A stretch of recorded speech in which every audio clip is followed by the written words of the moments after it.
So I'm back, guys, to expand upon my little signal generator that I purchased recently. Not only is it a signal generator, it actually has a power transistor. I believe it's a MOSFET inside that's capable of actually driving decent current output. So it's effectively the same thing again as my little signal generator that you guys have seen in the past, but again it has the capacity to drive a load with some pretty decent current because of its transistor, internal power transistor within. Again, I believe it's a MOSFET. So I want to backtrack a wee bit here, guys, because I was focusing on, if you recall, the oil control valve, or in this case it's a variable displacement compressor control valve. And basically it's a solenoid, but it utilizes linear control in order to displace the spool, and you can generate differential pressures or flow actually across the 3 ports, an input and 2 output ports, right? So perhaps that was getting way ahead of myself with respect to maybe what you guys want to know about pulse width modulation or duty cycle control. So I might use the terms interchangeably, guys, pulse width modulation or duty cycle control, for the simple reason, in my mind anyway, although the terms are used specifically for certain purposes, like you're not really going to hear fuel injector control being referred to as duty cycle, because it doesn't really make sense. You're talking about more of a pulse control, and the width of the pulse makes more sense.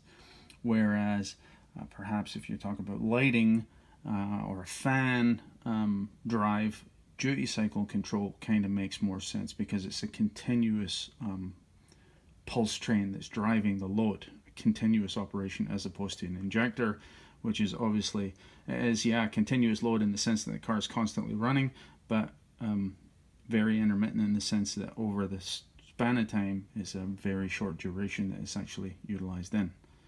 I hope that makes some sense. So anyway, pulse width modulation and duty cycle control, really two sides of the same coin. So again, I'm going to utilize this. I've just knocked it up, obviously, in a little prototype box here, guys, as cheap as I could. $1.25 for the box.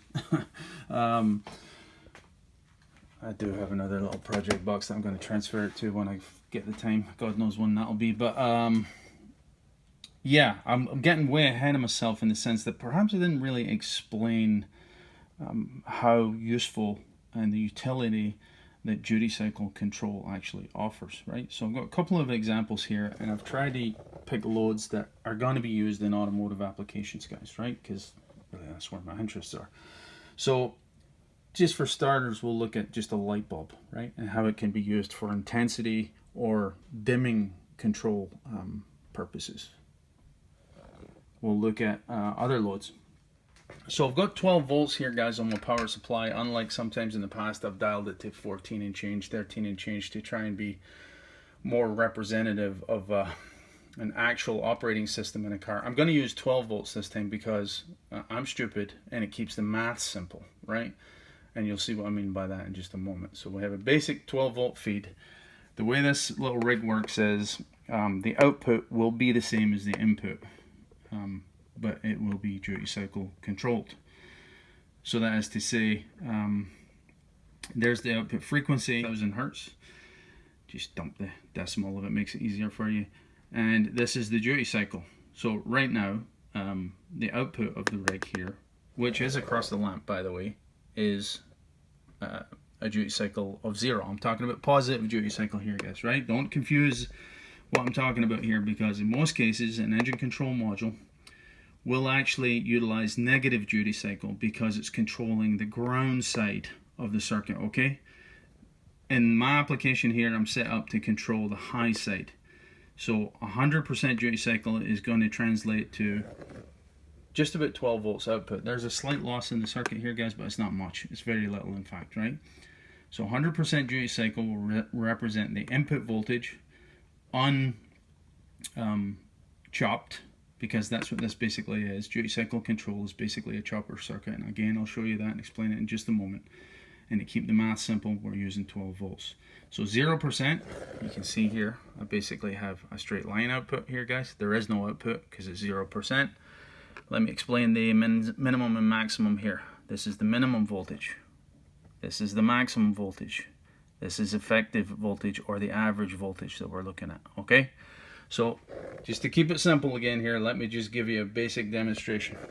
Let me ramp up. I'm going to ramp up the duty cycle here. Now watch the lamp and watch the pulse width. I'm going to go to 50% here, and we'll just stop for just a second to explain this. You can see the intensity of the lamp is obviously picking up. I'm at 50% duty cycle here, guys. So 50% of 12 volts. The effective voltage, you can see here, basically 6 volts. Can you see how what we have is a high side at 50% and a low side at 50% with respect to the time domain? So we effectively have 6 volts across the lamp, right? So let me ramp that down. You can see we have very effective dimming control here. So at 13%, the filament is just starting to light. There's a couple of percent, right? And we have very effective dimming control of the lamp itself. This is how we can control the load. This is a good example to start with because it's easy to see how the pulse width affects the load, how it's reacting. And as you can imagine, let me ramp up all the way to 100% here, guys. You can see the pulse width till it goes to, that's 100%. Obviously there is no chopping. And again, the effective voltage is the supply voltage. The maximum is the supply voltage. The maximum is always, so long as we're above 1%, guys, the maximum is going to be this value, because it's reading the maximum, the peak of the pulse train, and the minimum is going to be down near 0. So these values are not really going to change in that sense, apart from when it's never lifted off of the ground. That would be 0 as well, of course. I hope that makes sense. So we're at maximum intensity there. Again, let me just ramp down the lamp, and again, I can stop anywhere, right? I can simply turn it off completely, and it'll hold that program value. So I turn it on, and it comes on at 47%. Again, let me ramp up, let me ramp down. You can see how the pulse width is affecting how the load is going to function. Keep in mind, guys, this is positive duty cycle. In reality, on a car, you're probably looking at it in an inverse manner. That is to say that there's going to be a constant power applied to the lamp, and the ground side is going to be controlled via pulse duty cycle control. So in that case, it'd be the other way around. The lamp would be fully bright when the duty cycle was at 0. There's two ways of looking at it, right? Ground side controlled and supply side controlled. This is a supply side controlled setup just because of the way this little box operates, for simplicity, right? Disregard all this nonsense. This is just to get everything in the loop, guys, right? So I hope that makes sense. Let me show you another load. And again, these aren't randomly chosen, guys. These loads are all trying to be an analog for the car itself. My car, my Toyota, uses an oil control valve, right, in order to control the cam timing. The valve timing is variable valve timing, well, as cam timing essentially. Valve is variable valve timing, which is controlled by an oil control valve that is similar to this type of load, a linear controlled solenoid, right? The battery cooling, the high voltage battery, is air cooled in the case of my little Prius C, right? It will control the speed of the fan in order to control the volume of air that's going across the battery casing, exhausted overboard, depending on what the battery temperature is. In electric cars and in hybrid cars, the control of the battery temperature, the monitoring and control of it is extremely important. It utilizes pulse width modulation or duty cycle control in order to control the speed of the fan. Inside the car, the water pump in my Prius is electric. The circulation, the volume of coolant that is circulated through the system, again, in the interest of tight control, is duty cycle controlled. The speed of the pump, the volume, the output of the pump is controlled via duty cycle control, electric driven pump. And again, this is representative of the typical loads that you would see in cars, and not just electric or hybrid cars. Lots of modern cars utilize this. Even your air conditioning system it likely utilizes pulse width or duty cycle control on the blower fan in order to achieve multiple speeds, right? You can see the intensity controls. It's not just discrete steps that you could get from a potentiometer, for example, or a voltage divider network. It is pretty fine control. In this case, it's 100 different steps that have of intensity of the lamp, and I can do the same for all of these. Swapped out the lamp here, guys, for a little fan here. Now, I was trying to get a brushed fan, but I couldn't find one, so this is a brushless fan, so it's not really ideal. This is on the supply side that we're chopping that we're duty cycle controlling the supply voltage here, guys, right?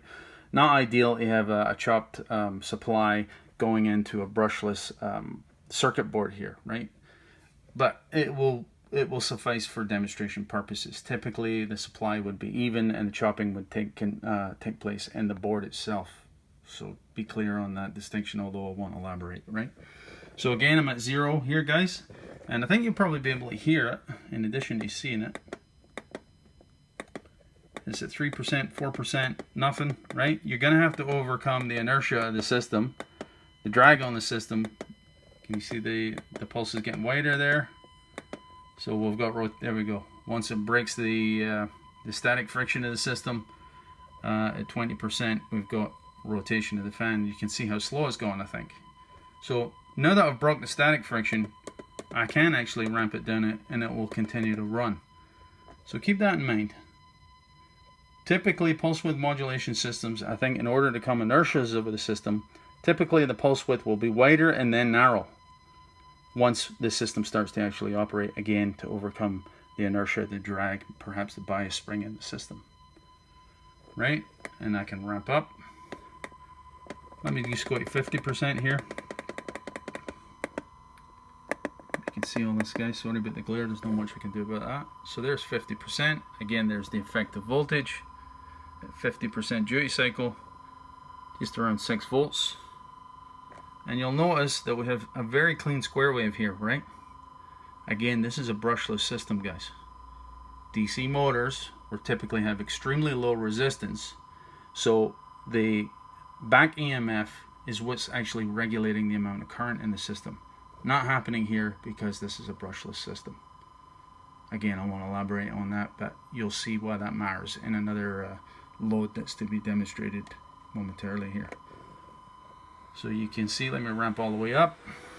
Let's go to 12 volts proper or 100% duty cycle, and you can see the fan is just going to beat the band, right?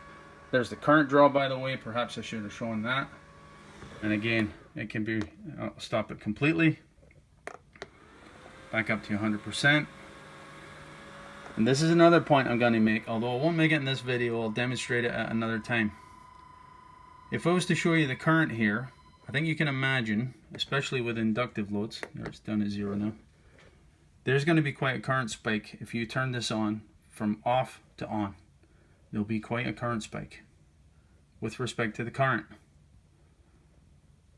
Again, the system has to overcome the inertia. It's not moving. There's no back EMF. The system will be it'll be at its maximum static drag, of course. So there'll be quite a current spike in order to get the system operating.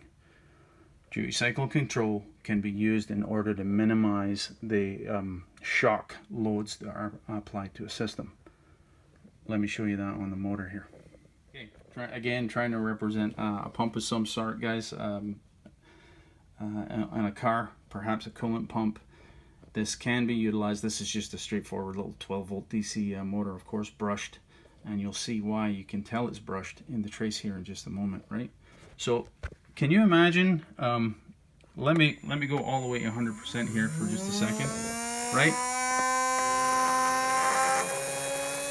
And you'll notice the motor didn't try to, that's 100% duty cycle, guys, that the motor, although it's walking away, did not try to jump off the table. Let me apply 100%, a ramp, because I ramped it up there. Let me apply 100% duty cycle off the up here, and you can see what happens. The amount of torque that goes through the motor tries to torque the little motor. In fact, broke the circuit here. Probably a good thing, or it would have danced off the table. So let me turn the output on. The out icon tells you that the output's live. You can hear the motor singing, and you can see the motor nicely ramping up in speed there. Now let me take this down again so the motor's barely turning at 6% duty cycle there, guys. There's the pulse width control. Notice the back EMF here. You see how there's a line between the pulses? Watch this as I ramp up the motor speed here. You get the effective voltage is climbing, of course, as is the motor speed. I'm at 12% duty cycle. I'm at 17% duty cycle. Can you see how the back EMF line is rising there between the pulses? The pulses are widening, as you can see. But the back EMF that's being generated in the system is also being reflected in the scope as well. So, can effectively use it for speed control, but more importantly, load control. I'm not going to show you the spike. I could show you the spike from amp clamp there, perhaps another video there, because this video is running extremely long. In fact, you know what, I'll leave it at this, guys, because this video is running extremely long. If you want to see the linear solenoid controlled, there's a previous video there, you can take a look at that, but I think this is good enough for now, just as an enhancement on the basic utility of duty cycle control pulse width modulation, right? Not only can it be effectively used to control the load with respect to rotational speed perhaps, or volume output in the case, it could be referring to the fan, how much air volume you want it to move, how much coolant you want your water pump to actually circulate in the case of an electric water pump, again an analog or model of that. And the lighting can be very effectively controlled. Most cars, as you step in, you know, the lighting ramps up, and as you close the door, the lighting ramps down. That's to be easy on your eyes, not just for the sake of being fancy, but so your eyes can adjust. Right, I'll leave it at that, guys. I hope this makes sense. I'm going to continue to do a wee bit of experimentation in the hopes that it will explain the utility of duty cycle control. I hope all this makes sense. Any questions or comments, or something I've missed out at this point, again, we'll move forward, getting deeper and deeper. We'll look at the current draw, how you can manage the load through a soft start facility, because that's effectively what this is. Now, of course, I'm manually doing it simply by ramping up the numbers, but it obviously can be automated, right? You know, it can be built into the circuit to do it automatically. Right, that's that, boys. We'll leave it at that. Cheers.